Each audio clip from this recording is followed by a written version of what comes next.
देखिए, यही वो खास मौके होते हैं जब न्यूज से पहले चार्ट पे चीजें आती हैं और चार्ट देखने वाले लोग न्यूज से पहले अपना एक्शन ले पाते हैं। अडानी इंटरप्राइज में 20% की गिरावट, हिंडनबर्ग की 88 सवाल, एलआईसी के 18,000 करोड़ डूबने, आजकल न्यूज में छाया हुआ है। लेकिन चार्ट देखने वालों पे इसका कोई खास फर्क नहीं पड़ता है कि चार्ट देखने वालों ने चार्ट देख लिए होंगे। ये तो पब्लिक को के लिए न्यूज होती है। पब्लिक को न्यूज बहुत बाद में पता चलती है जब चार्ट्स पे चीजें हो जाती हैं। तो चार्ट्स देखना हमेशा बहुत ही जो है प्रॉफिटेबल हो सकता है एक नए ट्रेडर्स के लिए जो मार्केट में पहली बार आ रहे हैं, स्टॉक में ट्रेडिंग करना चाहते हैं या फिर वो इन्वेस्टिंग करना चाहते हैं। तो उनके लिए चार्ट्स की एक अपनी अलग ही वैल्यू है। अगर आप इस चैनल पे पहली बार आ रहे हैं तो इस चैनल को सब्सक्राइब करना बिल्कुल मत भूलिएगा। और अगर ये वीडियो पसंद आता है तो लाइक, कमेंट एंड शेयर। तो हम लोग चलते हैं अडानी इंटरप्राइजेस के चार्ट पे। अडानी इंटरप्राइजेस के साथ ऐसा क्या हुआ 27 जनवरी को? तो ये अडानी इंटरप्राइजेस का चार्ट है, वीकली चार्ट है। हम लोग इसको डेली चार्ट पे कन्वर्ट करते हैं। हम लोग यहाँ पे 5 मिनट का एक इंटरडे चार्ट भी हम लोग देख लेते हैं कि 27 तारीख को एग्जैक्टली हुआ क्या था। जो मार्केट ओपन हुई थी, अडानी इंटरप्राइजेस का जो स्टॉक ओपन हुआ था उसका प्राइस था लगभग 3336 रुपए के आसपास, और जो उसका क्लोजिंग प्राइस था वो था 2733 रुपए का, लगभग 500 रुपए का स्टॉक। और कैलकुलेशन में करें तो लगभग 20% ये जो गिरावट लगभग 20% के आसपास की थी।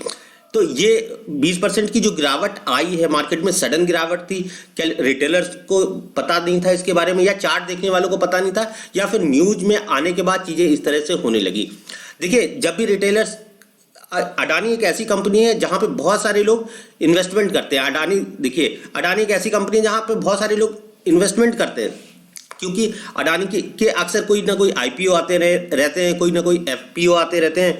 कुछ ना कुछ अडानी में ऐसा चलता रहता है कि लोगों को लगता है कि ठीक है, अडानी कंपनी एक अच्छी कंपनी है, उसके शेयर्स हमें लेना चाहिए। और वो बिना चार्ट को देखे, बिना किसी एनालिसिस के, बस कुछ पैसे होते हैं तो उस कंपनी के शेयर्स में लगा देते हैं और ये सोचते हैं कि वो शेयर्स कल को बढ़ जाएंगे।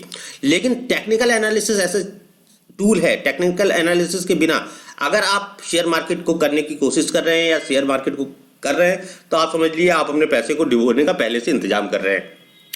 अब ये इंट्राडे चार्ट था, ये गिरावट आई, तो क्या संकेत रहे होंगे और वो संकेत हमें कब मिले चार्ट पर, ये भी हम लोग जानेंगे। न्यूज थी 17 जनवरी की, वो चार्ट पे वो मैसेज आपको कब मिल गया था कि आपको इस शेयर से एग्जिट कर जाना चाहिए। तो हम लोग यहाँ पे एनालिसिस करेंगे वीकली चार्ट की। देखिए, वीकली चार्ट पे कुछ यहाँ पे सपोर्ट है, कुछ रेजिस्टेंस है। तो एक पहले यहाँ पे वीकली चार्ट पे एक सपोर्ट लाइन खींच देते हैं। देखिए, 1858 रुपए के आसपास की एक लाइन है जहां पे इसने एक ब्रेकआउट दिया, और फिर दूसरा जो ब्रेकआउट दिया, एक इसने लोअर स्विंग बनाया और दूसरा ब्रेकआउट इस स्टॉक ने दिया है वो था 2341 के आसपास।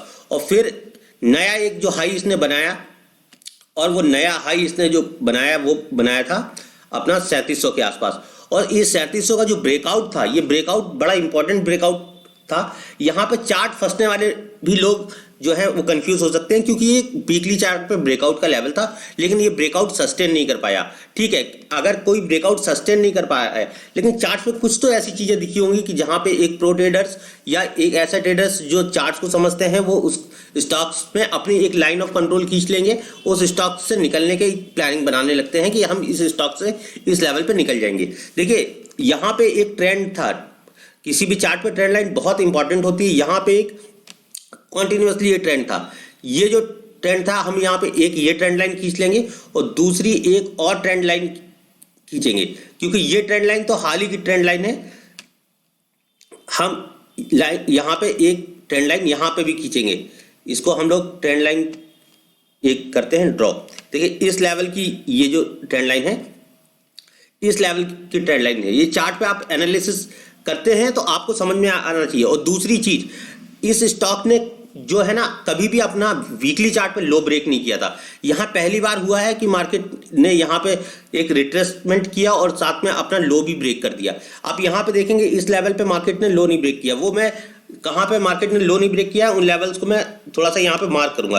देखिए, यहाँ पे मार्केट ने एक लो बनाया, फिर जो दूसरा लो बनाया वो हायर लो बनाया, फिर यहाँ पे मार्केट ने एक लो बनाया, फिर नेक्स्ट लो बनाया है वो भी हायर लो बना है, यहाँ पे एक लो बनाया, फिर जो यहाँ पे एक ये लो बना था, इस लो को ब्रेक किया मार्केट ने। इस लो को ब्रेक करके एक नया लोअर लो बनाया और उसके मार्केट इसके हाई को ब्रेक नहीं कर पाई या मार्केट वहां से सस्टेन नहीं हो पाई है। ये हुआ है वीकली चार्ट के अंदर। और जब भी वीकली चार्ट के अंदर किसी प्रीवियस लो को कोई स्टॉक काटता है तो वो स्टॉक कहीं ना कहीं अलर्ट का सिग्नल जो है देता है कि आप इस स्टॉक से कहीं ना कहीं निकल जाएं।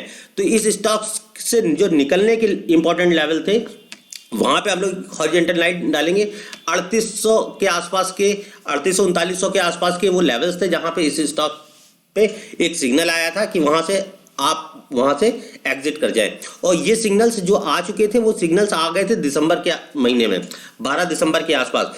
लेकिन ये जो न्यूज आई है वो आई है 27 जनवरी के आसपास। तो चार्ट्स पे वो सारी चीजें दिखती हैं जो हमें न्यूज में बहुत बाद में पता चलती है। तो कभी भी कोई इन्वेस्टिंग करनी है, कभी भी कोई ट्रेड लेने हैं, कभी भी कोई स्विंग ट्रेड लेने हैं, कभी भी कोई शेयर खरीदना है, बिना टेक्निकल एनालिसिस के नहीं खरीदना है। और टेक्निकल एनालिसिस में आपका परफेक्शन तभी आएगा जब आपका परफेक्शन चार्ट पे आएगा।